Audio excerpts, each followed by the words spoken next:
All right, what's going on? So this is a bit crazy. I had my Thursday video on Thursday, naturally. I had a live stream yesterday because I was testing live stream, and I'm going to release another video today. So 3 in a row, that's might be a record for me. I'm not sure. I've been doing like hobby game dev and indie dev for quite a few years now, and I've done assets for the Unity Asset Store as well. And a few years back, I made Procedural Planets. Don't know if you've seen them. I managed to do the worst timing ever to launch those. I found a way to create these procedural planets. I was really happy about them, and I worked on them for about 2 years. And I'm using Substance, which is procedural materials by what used to be Algorithmic, and that was bought by Adobe, which was unfortunate, probably. Okay, maybe I shouldn't say that. But anyway, the substances were perfect for me because I could just create workflows to create really random materials that I could assemble in Unity to create these procedural planets. So I found a real good way to do it. I was super happy with it, and I was just releasing my asset to the asset store. And just as I was about to launch it, Unity deprecated this built-in support for procedural materials in Unity. So that was a bit of a disaster. But then it was sort of good news as well, because Algorithmic said that they were going to make their own plugin for the asset store to replace the built-in support. Maybe it's not so bad, I thought, because they'll be able to bump up the resolution maybe to 8K textures. They'll support a lot of more native stuff. Maybe they'll have all the latest filters in there. So I was sort of excited about it as well. But unfortunately, that plugin has been in, I think it's still in beta now, and it's been in beta for years and years and riddled with problems, and it didn't support the API at all that I needed. So just as I launched my planet, it was pretty doomed to be a struggle to maintain those. And I finally managed to get it to work with the new Substance plugin, but it's been a bit of a pain. Quite frustrating because I put a lot of time and effort into that. All right, guys, so today I'm going to look at something. It's a little game studio in Australia, in Melbourne, I think. And it's called Stutter Fox Studios. And it's founded by Todd Darcy. And we've been in contact over the years because he bought my Procedural Planet asset quite a while back now. And he sent me some teasers and some screenshots and video clips of it, and it's really fun to be able to see like the planets that I created, the assets. It generates random planets, and he's managed to implement those into this game of his that he's making. It's called the Falling Frontier, and today he sent me a new link to a trailer for it, so I'm going to check it out. And I haven't seen it yet, and I wanted to record this because I wanted to react to it. So I've gone to his website here, and Falling Frontier. And I love, if you know me, I love everything space related. Yeah, pretty much everything. So a lot of my assets, I made space for Unity. I've made space boxes, these environmental 3D spaces for both rendering and for games. And I made my procedural planets, and I made spaceships, make space games. I do all sorts of weird stuff. So it's always been a topic that I've been really, like I have a deep love with it. It sounded super strange too. Seeing this is quite cool. Just by looking at this page, his main site, the Stutter Fox Studio website, you should go there as well, stutterfoxstudios.com. And it's really nice to see not just as an asset, but actually being put into a game. So I'm really excited to see this. 31 likes. Well, now it's got 32 likes, so that's good. Oh yeah, I'm subscribed. That's good. I got a bit scared there that I hadn't subscribed. He's got 138 subscribers now. Let's see if we can bump that up. Do me a favor and help him out. He's been really supportive of my Procedural Planet asset, and he's doing some amazing stuff with it. So I'm really excited now. I'm going to watch this trailer. So let's have a look. Should I go to cinema mode? 6 minutes and 7 seconds. Super excited now. Let's have a look, Todd, what you've been up to down there on the other side of the planet. All right, let's have a look. Falling Frontier. State of the game version 0.1.5. Okay, like the lighting. And I see some planets with rings. I have to turn down the volume. I'm scaring myself. Beautiful music. All right, so we've got some UI stuff going on here as well. This looks interesting. It looks like, I don't even know what we do in this game yet, but expanded star system. Okay. This is nice to see. So a lot of gas giants here. Those are from the game yet. Elias. This is interesting. Beautiful. Oh, it's so cool to see. Duresh. I like the names. I guess these are fictive names, are they? Doom. I like the space background as well. Oh, here we go. Specialize in colonial worlds. Okay. Oh, it's cool to see these planets. Resource worlds. Okay, that's cool. Love the rings as well. The craters. And military worlds. Oh, I love the lighting. Nice work there. And with the music. There we go. Asteroids, deep space refineries. That looks cool. It's really fitting. I should really be quiet so we could hear the music more, but orbital refineries. Oh, we've got some lava stuff going on the planets as well. I remember making those textures. This is cool. Oh, this is so nice to see these planets in use. I couldn't have hoped for anything better, to be honest. This is super cool. Refueling platforms. Lovely assets as well for the space stuff.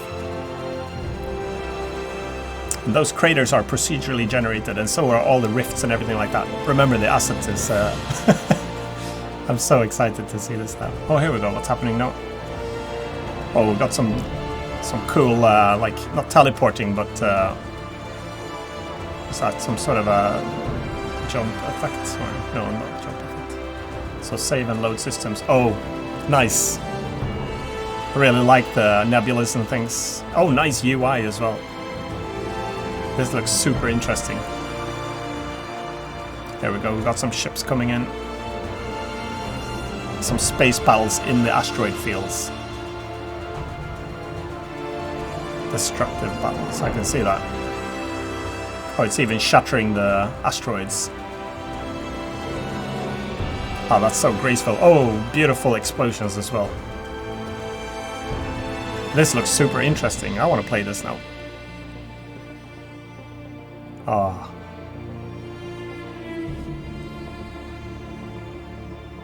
Go on, check out this. You have to subscribe to this channel and check out the progression of this game.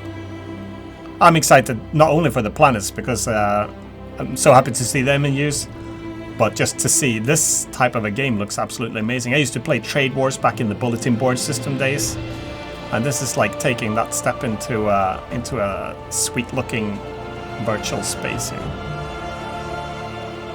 So expand your empire. That brings Masters of Orion in. Got some nice visuals, nice particle effects. Oh, some jumping in ships here. Oh yeah, nice. Oh, those are the cities as well. So this is a populated planet. And more space battles. I can't get enough of this. Oh, nice with a foggy type of nebula or smoke effects or dust effects. Silhouettes of the ships as well. Oh, this is so graceful, just seeing it glide around and battle itself out. I hope I'm not distorting the sound on my volume now. I wasn't expecting to speak this loud. The music's really loud as well. Lovely looking ships as well. This is super cool. Construct logistical frameworks. Oh, nice. It's like a star system, it looks like.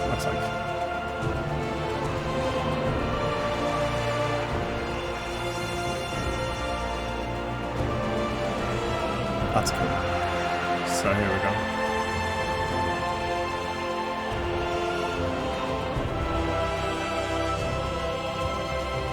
Oh, I love the UI look. Super sleek. Really crisp, clean. Colors are amazing.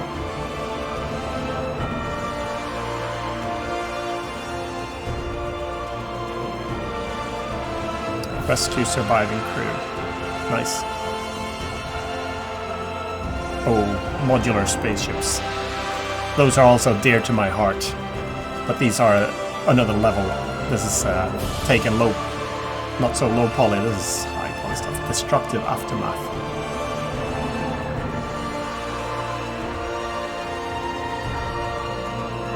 Nice work.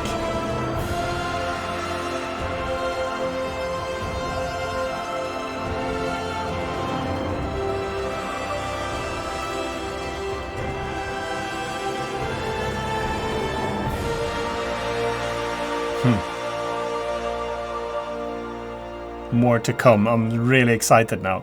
So I haven't seen the previous trailer either, because I was going to do a reaction video to those. But guys, stutterfoxstudios.com and this YouTube channel as well, Stutter Fox Studios.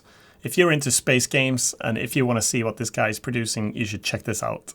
Count me in as a buyer to this game. thanks for sharing this one, and it was really, really fun to see. To be honest, I wanted to just be able to see the planets in use. That was my first thought. Oh, this is going to be nice to see the procedural planets. And then my excitement to see my planets in your game switched into, like, I want to play this game because it looks really cool.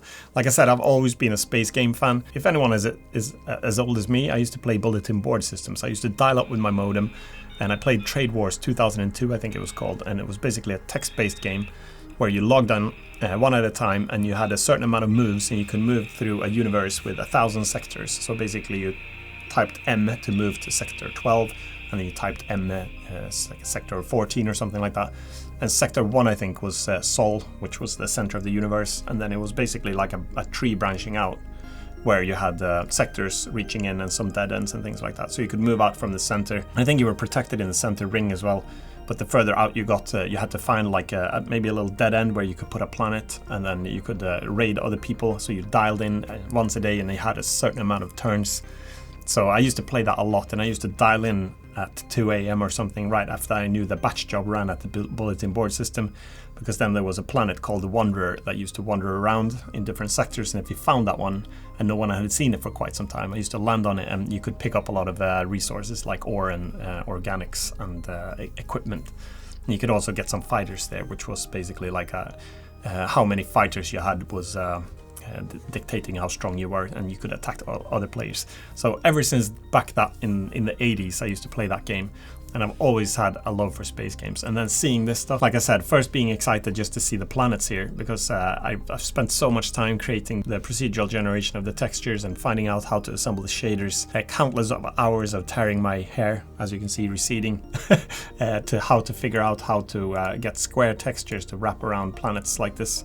Because if you have a square texture and you want to wrap it around a round planet, you'll run into heaps load of problems. If you've ever tried it, you'll know what I talk about. But basically, if you take a square texture and slap it onto a planet, you'll get a tremendous amount of distortions at the pole, because the square texture isn't designed to go on a round one. So I've had to do a lot of stuff in the shader where it's using square textures, but it projects them onto the side and onto the top, and then it interpolates between these. And then you have to do a lot of shader magic as well, because I wanted to bump up the resolution. So it's basically the equivalent of these textures that you'll see in this game that he's using is, even though the textures, the square textures are probably, I'm not sure, he might be using the 2K textures here, but using the shader virtualization, this is going to sound like mumbo jumbo, but by letting the shader interpolate between textures, I'm just realizing I'm not going to make any sense to anyone. But anyway, the shader interpolates between different layers of the textures. With the interpolation, it can achieve a resolution which would be equivalent to textures of maybe 60,000 by 60,000 pixels. So you can zoom in quite close to this and see that it looks still really detailed. So I was super excited about this asset, and I still am in a way, and I really wish that Unity wouldn't have deprecated the procedural materials, because maintaining it now is a pain. Even more so seeing it work this well in a game and seeing them like here, that's absolutely amazing. So basically the planets have about 100 parameters that you can tweak. So you can basically pull a value between 0 and 1 and increase the cloud coverage, the amount of, as you can see here, the amount of impact, for example. All the hues, the atmospheres and things like that you can change. Let's see if we scroll forward here. You can see how many city lights it should be. This is a populated planet, so how much should the population be? And you can see the crater impacts here again. And it's generating different biomes here with some how the planets are fused together you can control. But I'm super excited to see it implemented in such a beautiful game as this is turning out to be. So again, extremely good work.